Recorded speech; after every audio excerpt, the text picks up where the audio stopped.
ሊጋቡ 3 ቀን ነበር የቀራቸው እና ሙሽራው እጮኛውና ጓደኛው ሲሳሳሙ አያቸው።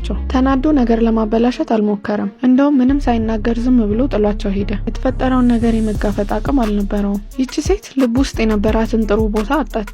የኢንጌጅመንት ቀለበታቸውን አወለቀና ሐይቅ ውስጥ ወረወረው። እንደ ሞኝ አክት ማድረጉን አቁሞ ግንኙነታቸውን ለማቋረጥ ወሰነ። የሰርግ ልብሱን ወረወረ። ሻንጣውን አዘጋጅቶም ከቤት ወጣ። ቤተሰቦቹ ግራ ገብቷቸው እያዩት ነበር። እዚህ ደግሞ እጮኛው ሊያ ምንም እንዳልተፈጠረ አክት እያደረገች ነበር። ከአማቿ ጋር የሰርጓ ቀን የምታረገውን ወርቅና ጌጣጌጥ ለመግዛት ወጣ ነበር። ከሙሽራው ጋር የተፈጠረውም ነገር ቀላል አለመግባባት እንደሆነ ነገረቻት። ሙሽራው ግን ሰርጉ ላይ ላለመገኘት መኪናውን ይዞ እየጠፋ ነበር። ሊያም ለእጮኛዋ ጄክ ስልክ ደጋግማ እየደወለችለት ነበር። እሱ ግን ስልክ አያነሳም። ይሄኔ ነበር ጄክ እንዳመረረ ማሰብ የጀመረችው። ከዛም አንድ የመጨረሻ እድል እንዲሰጣት እየለመነችው ቮይስ ሜሴጅ ላከችለት። እሱ ግን ለሷ ያለው እምነት ሙሉ ለሙሉ ጠፍቶ ነበር። በጣም እያለቀሰ ነበር እና በድንገት በመኪናው አንድ ውሻ ገጨ። ከዛም በዛ እያለፈች የነበረች ኤላ የተባለች ሴት እያገዘችው ውሻው እየተነፈሰ ስለነበር ወደ ሆስፒታል ይዘውት ሄዱ። ልጅቷ የዋህ ትመስላለች። ጄክም ቶሎ ነበር በሷ የተሳበው። ትንሽ ካወሩም በኋላ አጋጣሚ ድጋሚ ካገናኘቻቸው ሻይ ቡና እንደሚሉ ቃል ተገባብተው ተለያዩ። ህይወት አጋጣሚዋ ብዙ ነው። አነስ ያለች አደጋ ድጋሚ ያገናኘቻቸው። በአሁኑ ግን በደንብ ተዋወቁ። ጄክ ካፌው እስኪዘጋ ድረስ እዛ ሆኖ ጠበቃት። ካፌውንም በማጽዳት አገዛት። ኤላ እዛ ካፌ ውስጥ አስተናጋጅ ሆና ነው የምትሰራው። ህልሟም አንድ ቀን እንደዚህ አይነት ካፌ መክፈት ነው። ሁሉም ሰዎች ከሄዱ በኋላ ቃል በገቡት መሰረት ቡና መጠጣት ጀመሩ። ወሬ አላልቅ ብሏቸው ረጅም ሰዓት ሲያወሩ ነበር። ወሬያቸውንም ከጨረሱ በኋላ ጄክ ኤላን ቤቷ ድረስ ሸኛት። ቻው ተባብለውም ተለያዩ። የዛለት ማታ ግን የጄክ ወንድም ጄክን አገኘው። ሰርጉ ሲደርስ ለምን እንደጠፋ ጠየቀው። ጄክም ሊያ ቺት አርጋብኛለች ብሎ ለወንድሙ ነገረው። ወንድሙ ግን የቤተሰባችንን ስም ማስጠበቅ አለብህ፣ ስለዚህ ሰርጉ ላይ ተገኝ አለው። ለሰርጉ የተጋበዙት እንግዶች በሙሉ በጣም ፓወርፉል ናቸው እና ቤተሰባችንን ማሸማቀቅ የለብንም አለው። ከዛ በሚቀጥለው ቀን ጠዋት ጄክ ኤላ ቤት ሄደ። ያልጠበቀችውን ሰው ስለነበር በሯ ላይ ያየችው ኤላ ግራ ገብቷት ነበር። ጄክም የመጣበትን ጉዳይ በቀጥታ ነገራት። ኤላ የውሸት ሙሽራው እንድትሆን ጠየቃት። ለ6 ወር በትዳር እንዲቆዩና ልክ ሲለያዩ 6 ሚሊዮን ብር እንደሚሰጣት ነገራት። ብሩም የፈለገችውን ካፌ መክፈት እንድትችል እንደሚያደርጋት ነገራት። ኤላ ግን ተቆጣች፣ አልተስማማችም። ክብሬን በገንዘብ አልለውጥም እያለች መንጫጫት ጀመረች። እንደማትስማማ ነግራውን በሩን ዘጋችበት። እዚህ ደግሞ ሊያ ለነገው ትልቅ ቀን የምትለብሰውን ቀሚስ እየለካች ነበር። ለጄክም ስትደውልለት ስልኩን አነሳላት። ደህና እንደሆኑ ስታቅ እናቱ ውስጧ ተረጋጋ። ጄክም ነገ ሰርጉ ላይ በሰዓቱ እንደሚገኝ ግን ደግሞ እሷን እንደማያገባት ነገራት። እሷም ምንም እንዳልተፈጠረ አስመስላ ለሁሉም ሰርጋቸው በሰላም እንደሚጠናቀቅ ነገረቻቸው። ግን በውስጧ ድንጋጤና ፍርሃት ነበር። ምን ማድረግ እንዳለባትም አታውቅም ነበር። ሰርጉም ደረሰ። ሊያም ያማረውን ቀሚሷን ለብሳ ወረደች። አባቷ እጇን ይዞ ወደሚጋቡበት ቦታ ወሰዳት። ሙሽራውም መድረስ ባለበት በትክክለኛ ሰዓት ደረሰ። ጄክ ከመኪናው ሲወጣ ስታየው ሊያ ፍርሃቷ ሁሉ ለቀቃት። መቼም ጨክኖ እንደማይተዋት ታውቅ ነበር። ግን እሱ ወደ ሊያ ከመሄድ ይልቅ ወደ መኪናው ዞረ። ሌላ ሙሽራም ከመኪናው ውስጥ ወጣች። ሙሽሪቷ ኤላ ነበረች። ዛሬ ለነዚህ ሀብታም ቤተሰቦች ትልቅ ቀን ነበር። የሚያገባት ሰው ከልጅነቷ ጀምሮ አብሯት ያደገ የልጅነት ፍቅሯ ነው። ጄክ ግን ከመኪናው ወርዶ ፈገግ ካለ በኋላ ወደ መኪናው ዞሮ ከዚህ በፊት አይተዋት የማያውቋትን ሴት ይዞ ወጣ። ይቺ ሙሽሪትና ሙሽራው ከ2 ቀን በላይ አይተዋወቁም ነበር። ሰርጉ ላይ የታደሙት ሰዎች በሙሉ ደነገጡ።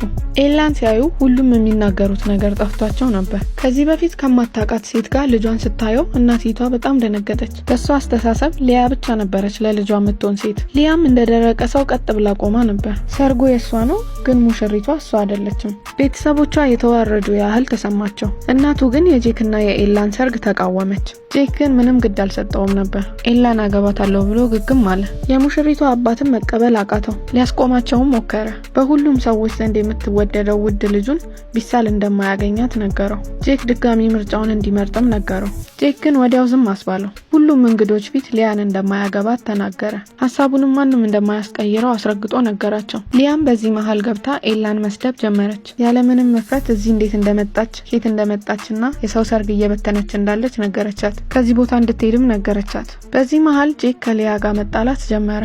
ኤላም ይሄን ሁሉ ስድብ መቋቋም ስላቃታት ሰርጉን ጥላ ሄደች። ጄክም ተከትሏት ሄደ። ኤላ በጣም ተናዳ ነበር።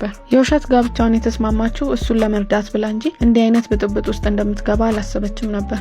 ራሷን ማዋረድ እንደማትፈልግ ነግራው ልትሄድ ስትል ጄክ ይቅርታ እየጠየቀ ወደ ሰርጉ እንድትመለስ ይለምናት ጀመር። ኤላ ግን እምቢ ብላው ሄደች። ጄክም ቺት እንደተደረገበት ነገራት። ጄክ ኤላን አግብቶ ሊያ ቺት ስላረገችበት በሰው ሁሉ ፊት ሊያዋርዳት ቆርጦ ነበር። አባቱም ሊያናግረውና ሊያግባባው ሞከረ። ጄክ ግን ከኤላ ውጪ ማንንም እንደማያገባ ነገረው። ሊያም ልታሳምነው ብዙ ነገር መቀባጠር ጀመረች። ጄክ ግን ፈገግ ከማለት ውጪ ምንም መልስ አልሰጣትም። ሊያም በንዴት በጥፊ መታቸውና ጥላው ሄደች። እሷ ስትወጣ ሁሉም እንግዶች ተከትለዋት ወጡ። ሊያም መንገዷን ሁሉ እያለቀሰች ነበር ሄደችው። እንደዚህ እንደሚያደርግ ብታስብ ኖሮ ከጓደኛው ጋር ቺት አታረግበትም ነበር። ኤላና ጄክ ደግሞ ያንን ሁሉ ብጥብጥ አልፈው ያለ ቤተሰቦቻቸው የሰርጉ አስተናጋጆችና ሙዚቀኞች ብቻ ባሉበት ሰርጋቸውን ፈጽመው ህጋዊ ባልና ሚስት ሆኑ። እናቱ ግን የተፈጠረውን ነገር አልተቀበለችም ነበር። እዚህ ቤተሰብ ውስጥ ሁሉን ነገር የምትቆጣጠረው እሷ ነበረች። አሁን ግን ልጇ አማች ያደረገቻትን ልጅ ከድቶ በህይወቷ አይታት የማታውቃትን ልጅ አገባ። ምንም ያህል ልጇን ብታገባም የኤላን ህይወት እንደምታከብድባት ለሁሉም ቃል ገባችላቸው። አዲስ ሙሽሮች ናቸው። እናም ሙሽሪት አልጋ ላይ፣ ሙሽራው ደግሞ ሶፋ ላይ ሊተኙ ተስማሙ።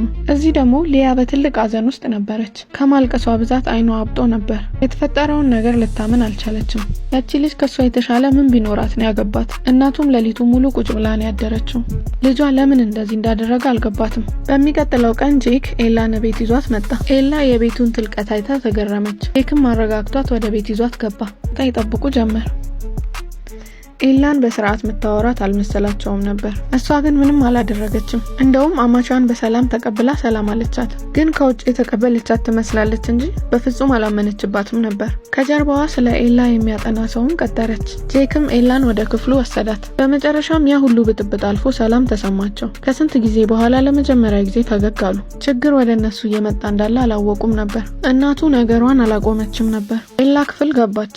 ኤላን እኔ ልጠብሽ ብላ ብዙ ጥያቄዎች መጠያየቅ ጀመረች። ልጅቷም ንጹህ ስላልሆነች በደንብ መታጠብ አለባት ብላ ሰውነቷን በኃይል ማሸት ጀመረች።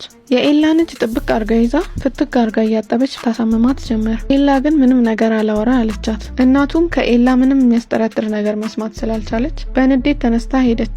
ከዛም የምሳ ሰዓት ደረሰ። ኤላ ግን የመጀመሪያ ቀኗ ስለነበር ምግብ የሚበሉበትን ሰዓት አታውቅም ነበር። ትንሿ ልጅም ኤላን ልጥራት አለች። ግን አማቿ እሷ እዚህ ጠረጴዛ ላይ መብላት አይገባትም አለች። ልጇም አቋሙን ለእናቱ በትክክል ነገራት። ኤላን ካልተቀበለቻት እሱም ወደዚህ እንደማይመጣ ነገራት። ከዛም ጄክ ኤላን ይዟት ወጣ። እናቱን እንዳትቀየማትና እስክትለምዳት ድረስ ብቻ እንደዚህ እንደምትሆን ነገራት። ከዛም ወክ እያረጉ በገበያ መሃል ሲያልፉ ኤላ ቀይ ስካርፍ አይታ ወደደችው። ጄክም ለኤላ ገዛላት።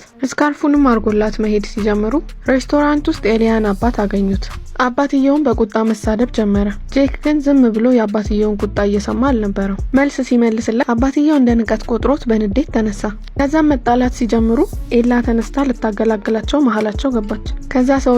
ከዛ ሰውየው ኤላን መሳደብ ጀመረ። በዚህ ጊዜ ጄክ በጣም ተናዶ እኔን የፈለከው መናገር ትችላለህ፣ ሚስቴን ግን እንዳትናገራት ብሎ ሰውየው ላይ ጮኸበት። በሰርግ ሊዛመዱ የነበሩ በጣም ይዋደዱ የነበሩ አማቾች አሁን ግን ጠላት ሆነዋል። ሽማግሌውም ወደ ቤት ተመልሶ ለሊያ ስጦታ አዘጋጀላት። መኪና ነበር የገዛላት። ሊያ ብዙ አልገረማትም። አመሰግናለሁ ብቻ ነበር ያለችው። ከዛም አባትየው ጄክን እንዴት ሊደበድበው እንደነበር በኩራት ይነግራት ጀመር። ይሄ ነገር ግን ሊያን የባሰ አበሳጫት። እሷ መኪና ሳይሆን ከጄክ ጋር የነበራትን ነገር ማስተካከል ብቻ ነበር የምትፈልገው። አባቷ ደግሞ ይሄን አበላሸባት። እዚህ ደግሞ ሁለቱ ሙሽሮች በጣም መቀራረብ ጀምረው ነበር። ጄክም ለኤላ ያለው ስሜት እየተቀየረ ነበር። የኤላ ነጻነትና ደስታ ጄክ ላይ እየተጋባበት ነበር። ጄክም ኤላን እያያት ለራሱ አንድ ነገር ቃል ገባ። ምንም ቢፈጠር ይቺን ሴት እድሜ ልኩን እንደሚጠብቃት ለራሱ ቃል ገባ።